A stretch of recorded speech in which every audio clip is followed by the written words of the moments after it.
Live from the KUDZUKIAN studios in Memphis, Tennessee, this is ARTIVISM with your host, Linda Steele.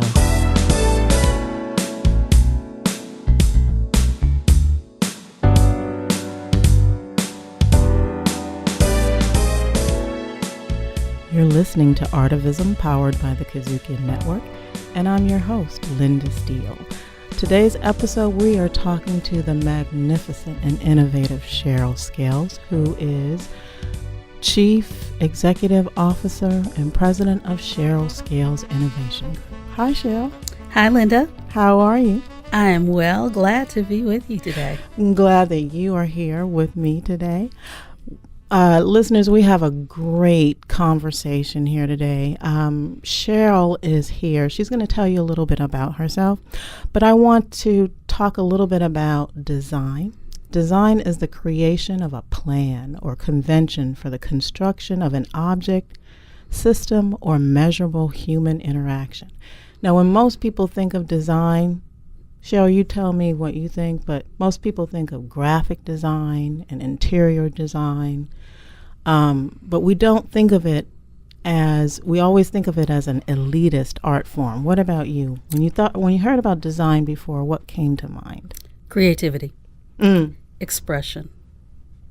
Those two are the powerful thoughts that really come to me when I think about design, and that's the way it manifests in my head, my heart, and my space. See, and so this is why we have the right person here today to talk about design. Now, many people think of it, like I said, as graphic design, interior design, but what we're really focusing on today is human-centered design and that art form. And Cheryl has some fantastic experience in this space. And I just want people to know a little bit more about Cheryl, your story, before we get into the design talk. Oh, well, sure. Absolutely. I'm Cheryl Scales. I think of myself most as an innovator and really a connector. Born and raised in Memphis in a historically amazing community called Orange Mound. My family is 9 generations deep in the community, still there today. I went to all of the public elementary schools, in public schools, in the community: Dunbar, Melrose Junior, Melrose High, Golden Wildcat forever. Whoa-ho. And I'm a Princeton grad as well, and went off to a corporate life in Procter & Gamble, doing branding and innovation there. Delta Airlines, did branding and a renaissance there around their global business. And have been running the Cheryl Scales Innovation Group for the last little over 10 years, working with clients around the country, around the globe, having a fantastic time. Now, Cheryl, you skipped over something I want you to go right back and talk to. Now, how'd you get from Orange Mound in Memphis, Tennessee to Princeton University? Tell us about that. I think it was the function of a community that expected greatness. That really was in the community a very big part of expecting you to do well, expecting you to go off to be your best. From anyone that came out of our high school. Your best could mean you went off to get a job, or your best could mean you went to go to school. And for me, it was my counselors. They sent me off to prep school for a summer and a semester. And while I was there, it kind of changed trajectory. It gave me exposure. My summer experience, by the way, was creative. I learned calligraphy. I love calligraphy. I love calligraphy too. I learned to play the flute, and we did a production of The Wiz. Oh, wow. So that was kind of the beginning of how do you mix academic and art in an environment that I actually had not had exposure to in Orange Mound, but the premise of expecting greatness was always there.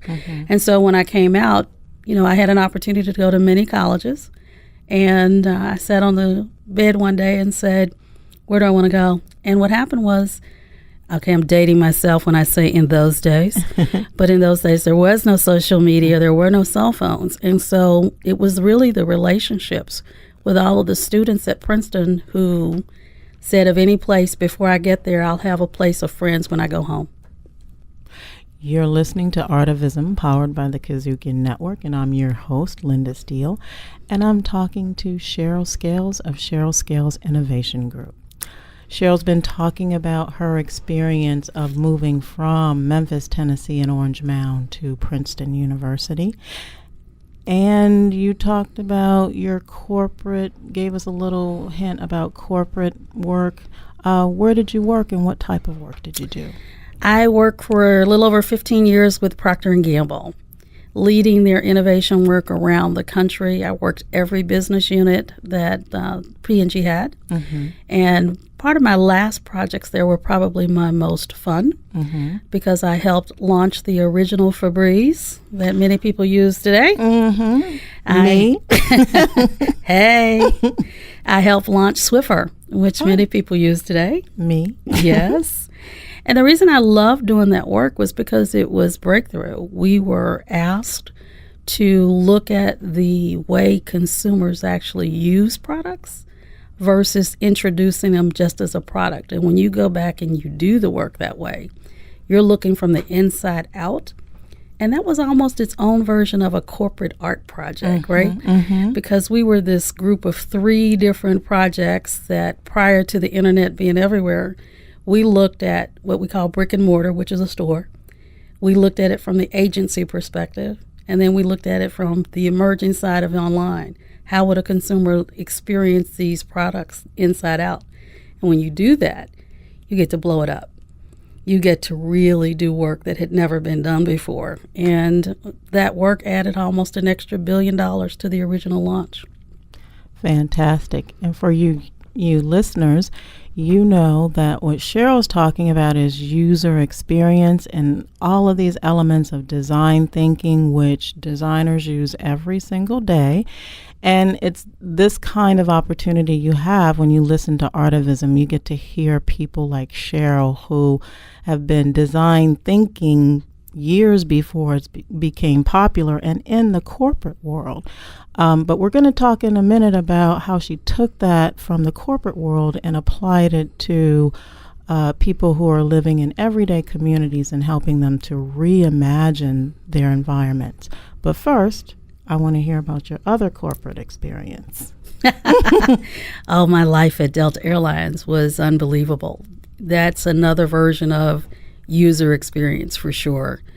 And it was the user experience of not just our customers there. It was also the user experience of the employees. Mm-hmm. I had an opportunity to look at both and to marry both in terms of how we thought about reinventing the inside of the aircraft. What happened? What was missing? What needed to be there? How would we make that happen? How would it impact the customer? How would it impact the flight attendant's work? And what would need to be changed? So we ended up doing things like bringing technology to the aircraft. Mm-hmm. That's how credit cards on board the aircraft happened. There were people, they had tried it many times before, but our team really got to manifest and break through the things that were needed. Why? Because I had about 60 flight attendants work with me. We looked at everything. Inside out, what really worked well, what was really broken. How do you really change what needs to happen, particularly in their world? Flight attendants, most people don't know.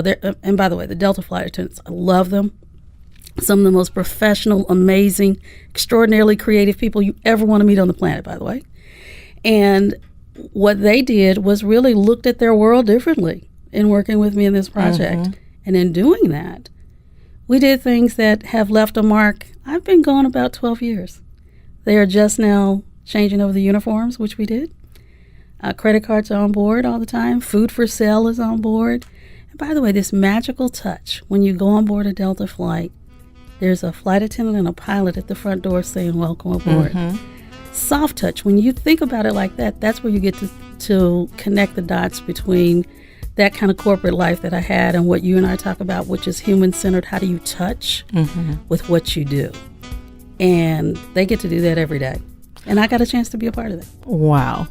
You're listening to ARTIVISM, powered by the KUDZUKIAN Network. I'm your host, Linda Steele, and I'm talking to Cheryl Scales of Cheryl Scales Innovation Group.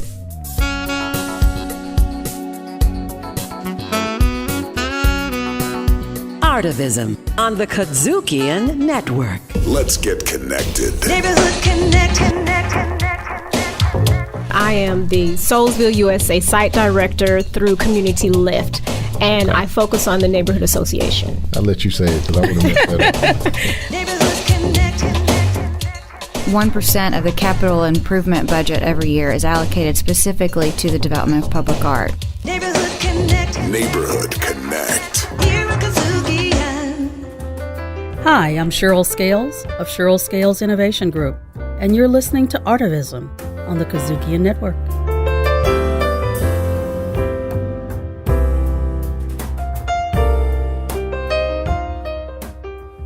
Welcome back to ARTIVISM. You're listening to Linda Steele, and I'm your host, and ARTIVISM is powered by the KUDZUKIAN Network. I've been having a fascinating conversation with Cheryl Scales of the Cheryl Scales Innovation Group, and we've been talking about design and how she got her start in design in the corporate world. But now we're going to talk about human-centered design from another perspective, and I think it's both Cheryl and my favorite perspective, which is talking about helping individuals who live in communities reimagine their environment, their neighborhood through human-centered design. So Cheryl, tell us a little bit about the work you've been doing, where you've been doing it.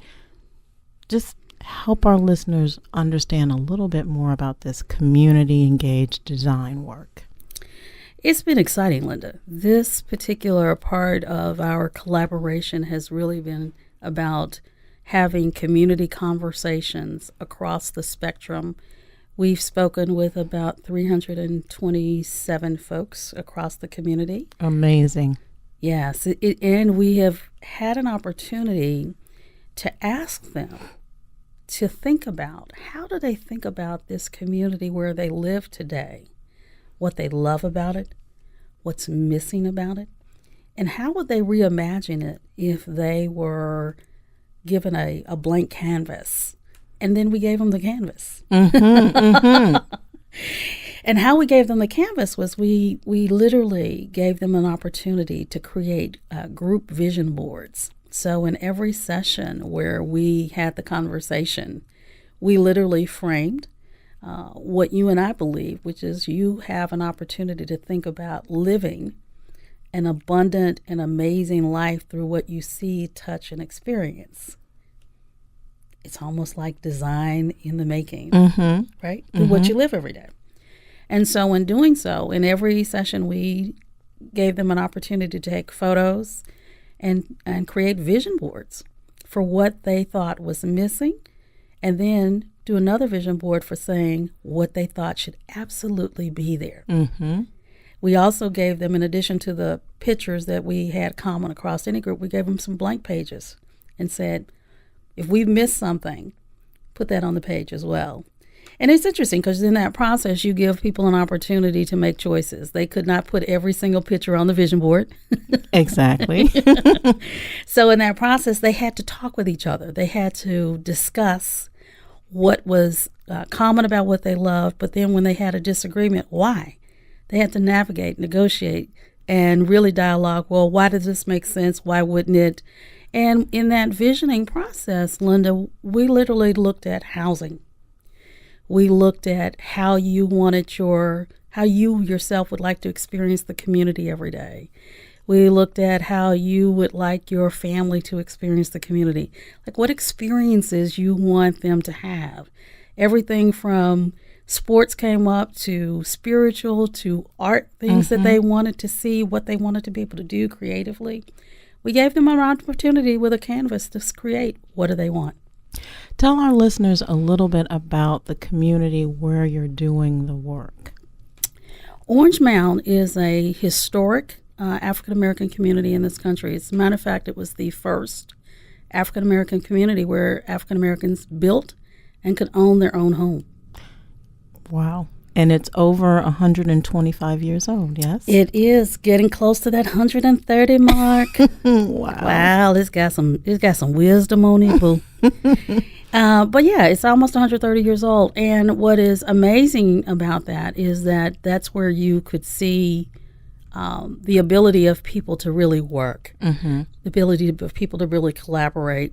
And when I spoke about the area that you were expected to have greatness in your life, in the job you had or the college you pursued, it's because of that kind of historic connection to what this community actually represents.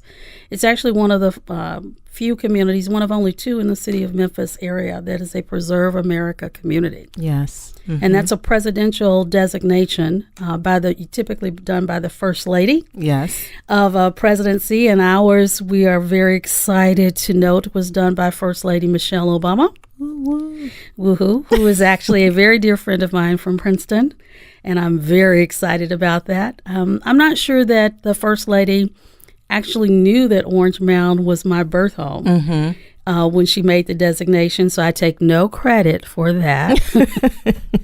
Okay, even though we're friends, I take no credit for that. However, it did not surprise me that our community could rise to that level of recognition because we have had more NBA players drafted into the NBA than any other high school in the state, probably one of the top in the country. Same thing for NFL players. We've had 8 judges. We've had business people, teachers, nurses, doctors, all of those elements. And we have everyday folks working jobs. I mean, it's an ethic to being a part of Orange Mound. And it's an ethic of connection. It's an ethic of respect. And it's an ethic that says we must do better. And we must always be looking to do better.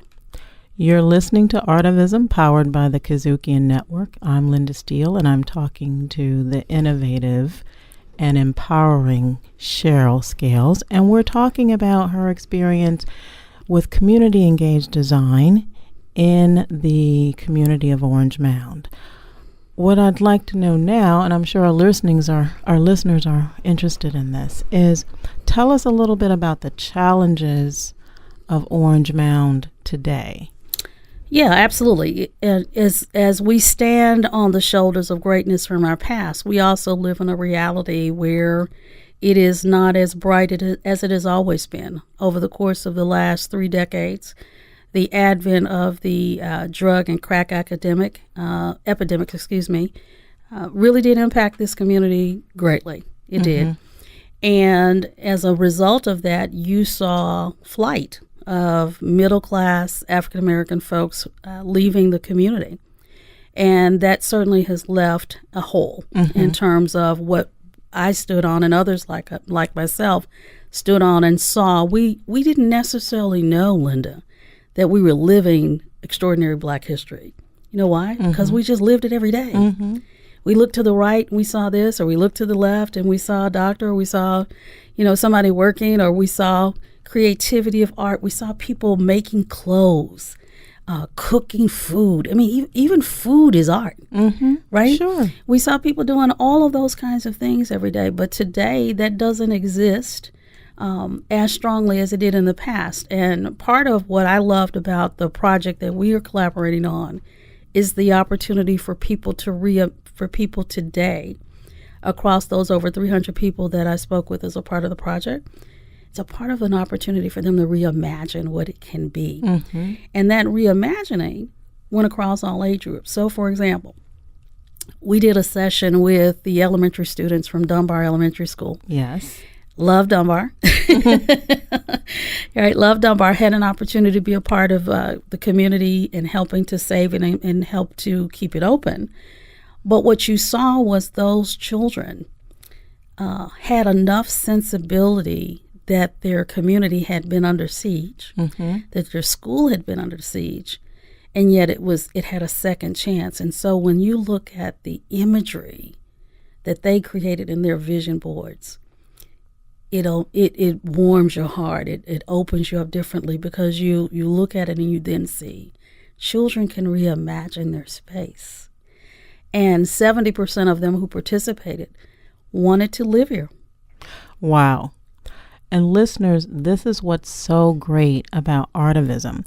You get the chance to hear from people like Cheryl who are empowered empowering people who live in communities where they don't have an opportunity to have arts-based community-engaged design. Design thinking occurs in the corporate world and it occurs in the nonprofit world, but you don't see it occurring many times in communities like the one we're discussing right now. And that's really what's so powerful about Cheryl's work and really makes me want to talk even more about the arts component. You talked about the vision boards and the photography. What kind of impact was that making on the students and other participants to be able to work with vision boards and photography and reimagining their neighborhood? I think, first and foremost, for the group we were just talking about with the Dunbar group, I believe it was the next step beyond what they had lived. Because for them, they had, through the work that they did to help keep their school open, they actually were living a civic lesson. They were living activism, right? Mm-hmm. Then in the visioning board piece of it, with what we were doing, they were then saying, how would I reimagine? So they'd lived the activism, and then they were marrying it now with the opportunity to say, what do we want the community to be? Mm-hmm. What kinds of things do we need to have available in order for it to be a vibrant community and those things? So they were marrying both. How powerful for them. So the project took them from the next level. It's almost walking across a continuum, if you will. How beautiful that the youngest among us got the opportunity to do that in this work that we're doing together. Yeah, it's just so powerful to me and so moving. You're listening to the Artivism podcast powered by the KUDZUKIAN Network. I'm your host, Linda Steele, and I've been talking to Cheryl Scales of the Cheryl Scales Innovation Group.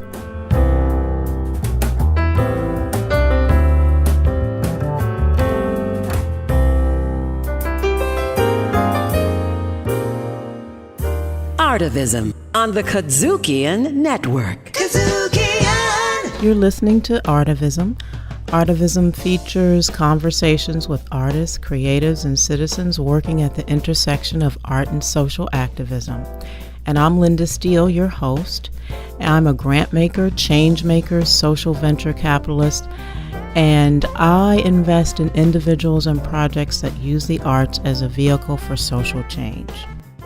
Riffin' on Jazz. Riffin' on Jazz is getting started on a new season. If you caught me, Malvin Massey, and my man Howard Robertson last season, I think you'll get a kick out of this one. Each Friday at 7 p.m. right here on the Jazz Lover, U92 FM. Riffin' on Jazz on the KUDZUKIAN Network. KUDZUKIAN. Artivism on the KUDZUKIAN Network.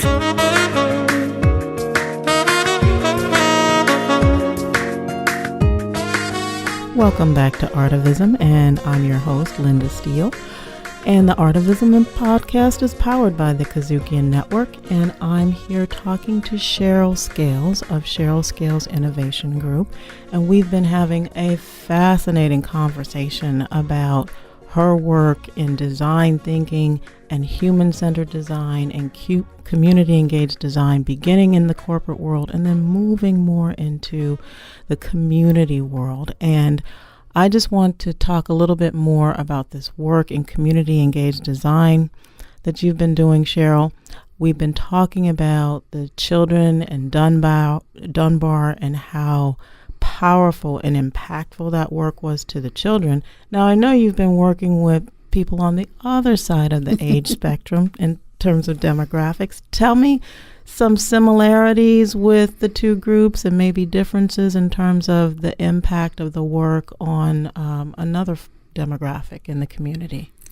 Absolutely. I would say that I'd probably share two. The Melrose Golden Wildcats, our high school profile group, that group had a similar level of interest in expressing their point of view, but they're also closer to that point of leaping off for greatness or leaping off to say, do I want to come back or not? This work gave them the similar opportunity to connect the dots that they could make a difference in the community where they live today. That they had wings to go away and soar and explore, but to remember that they could come back. You know, Dr. King once says you don't have to see the top of the staircase to take the first step. Mm-hmm. And that conversation with the high school profile really affirmed that for them, that it's okay for them to take a step, but to remember that there's a base called Orange Mound and it's called home, and to remain connected to that in that way. And I was very pleased to see their vision boards as well as for many of our seniors. We did 4 sessions with different seniors, seniors meaning alumni group from Melrose and our church groups. And because they have wisdom, they were humbled, Linda. They were appreciative to say that they could leave a current imprint, almost a canvas of what they want the community to have returned to it in some way, but how they wanted it to be better. So their design had some of the similar things as the other groups, but their designs also had things that were more connected in time periods. So, for example, veteran centers. You didn't often see those in the younger groups, but in the seniors you did, and they were talking about the creativity where people who served in the military had an opportunity to see parts of the country or parts of the world, and how do they bring back those visions as a part of that, and then how do they build those out as they go forward in the work that could happen in Orange Mound.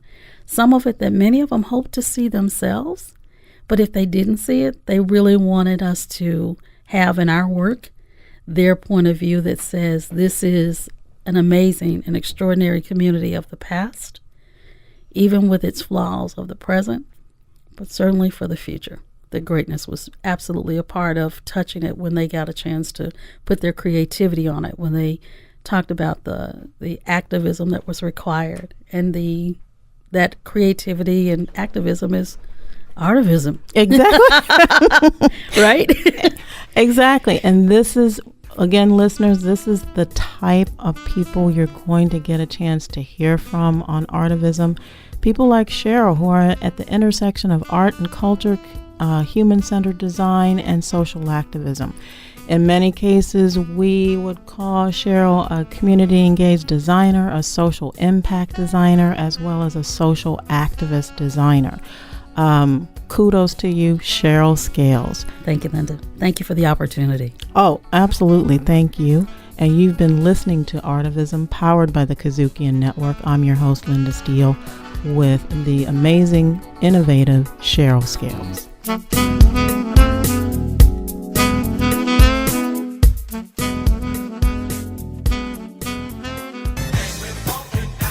The off-year electorate, the midterm electorates, are older, less diverse, more conservative. You have 2 electorates fighting for the future of this country. And what I'd say to your viewers and people listening in is, you know what? You got to stop that older, less diverse electorate from funking around with your future. Funking up your airwaves and jamming the good information in your ear. Once again, it's Funky Politics. Funky Politics. Artivism on the KUDZUKIAN Network.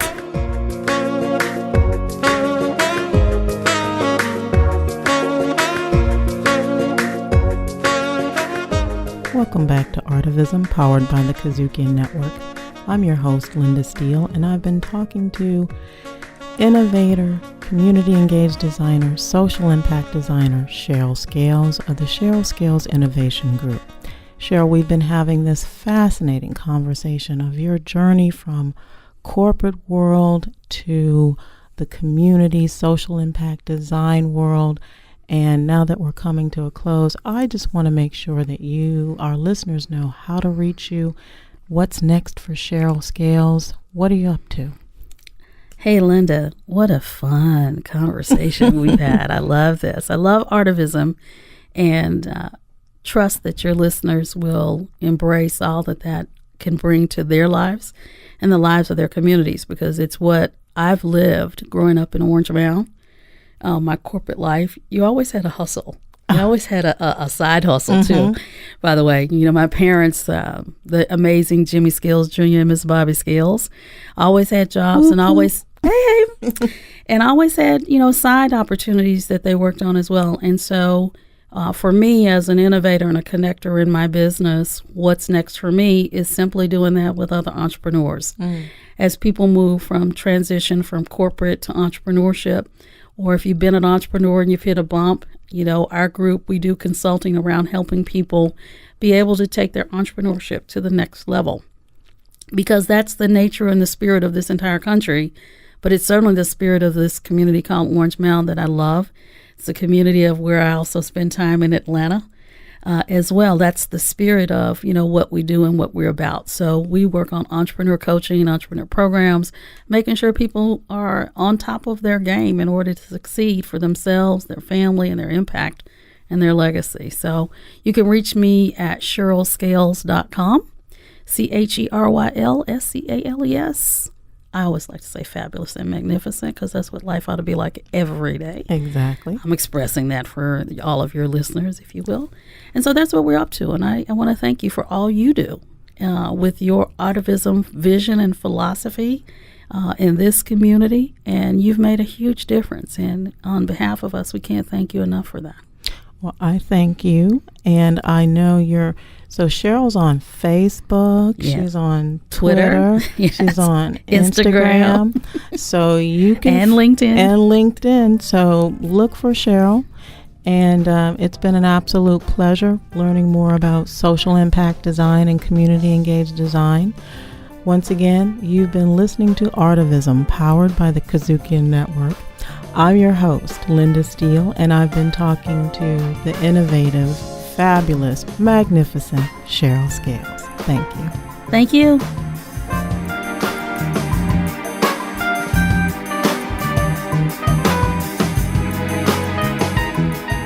You will find the ARTIVISM podcast at the intersection of art and social activism. ARTIVISM is executive produced by ArtUp, hosted by Linda Steele, produced, directed, and distributed by KUDZUKIAN.